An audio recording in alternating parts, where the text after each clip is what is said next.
Hey guys, today we're talking about the Nikon D200. It's almost 21 years old, and I'm just going to give you guys a quick review on this camera, why I bought it, what are my thoughts on it, and am I going to keep it? So let's get started. I bought it to replace my Fujifilm X-T3. So the Fujifilm X-T3 for me wasn't about the technical sharpness or anything like that. It was the camera that I always had with me. It was the camera that I just took some of the most memorable images that I have, whether it be going on vacation or just with family or just out. You just randomly, go into the backyard and you took a nice picture. It was just always with me because it was light, it looked amazing, it had everything that I wanted with it, with respect to a camera. But unfortunately I had to sell it, and because of financial constraints, I kind of had to sell it. We were making a big move and I couldn't, you guys know what that's like. I couldn't manage having this extra camera for luxury purposes when there was more important things to do. So I sold it, then Fujifilm got hyped and the prices soared through the roof, and now I think it's more expensive than what I paid for it like 5 years ago. So that's just unfortunate. But this is not a review of the X-T3. I just want to set the groundwork of that emotional response that I'm looking for. That drive that is beyond the technical aspect of the image. Although I am very clinical, I don't really like noise. I don't like a lot of the things that people would consider character in an older image. So when it came to this camera, I decided to get it because it was relatively inexpensive, just around $100. You could get it even cheaper than that depending on your area. The things that I like about it, it's built so well. If you've never operated one of these old DSLRs, they're built so well. I have this Tokina 11-16 2.8 legendary lens. I love this lens. I also have a 50 1.8D and a 35 1.8G. And this trio of lenses I share between the D300S and this D200. Man, I love all of the lenses. They're just so amazing. Let me tell you about the good in this. The ergonomics. It just fits like a glove in your hand. Like, look at that. It's just so amazing in your hand. It's heavy, yeah, but it fits like a glove.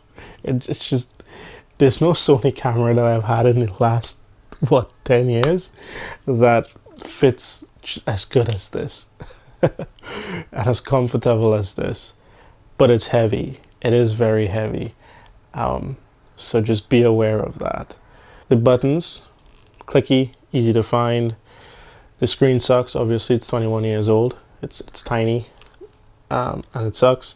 The viewfinder is pretty good, and I haven't found any issues with it. The one thing that really stood out that I thought would have been a major impediment of this camera was the autofocus.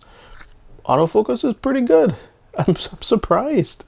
Like, I catch shots all the time. Focus is quick. It's snappy. I have it in AFC.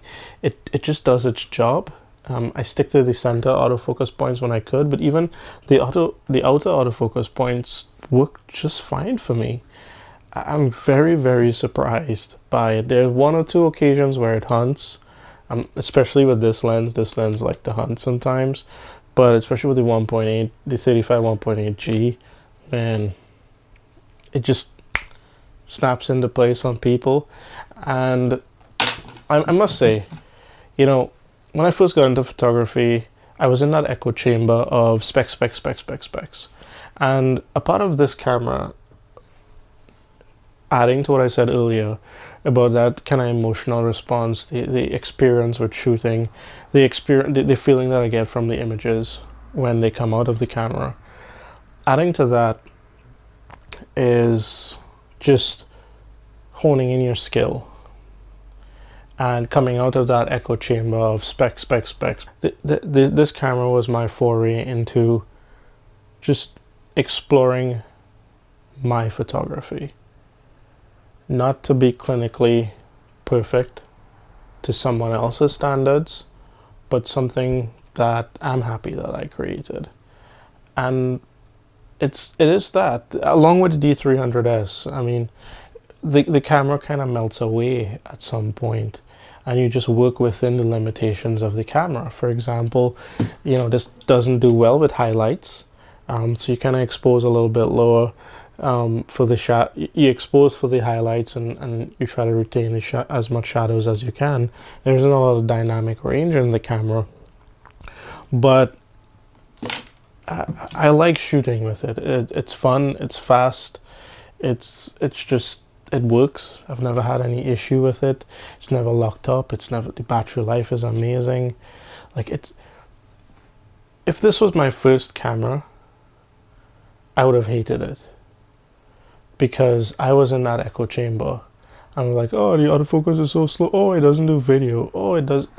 I would have just been rattling off all the specs that people say that I need, as opposed to what I really wanted, or just going out there and creating something.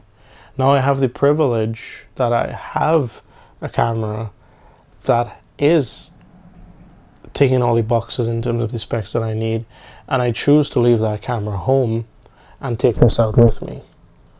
If you're someone who loves photography and the process of creating and slowing down, this camera is amazing.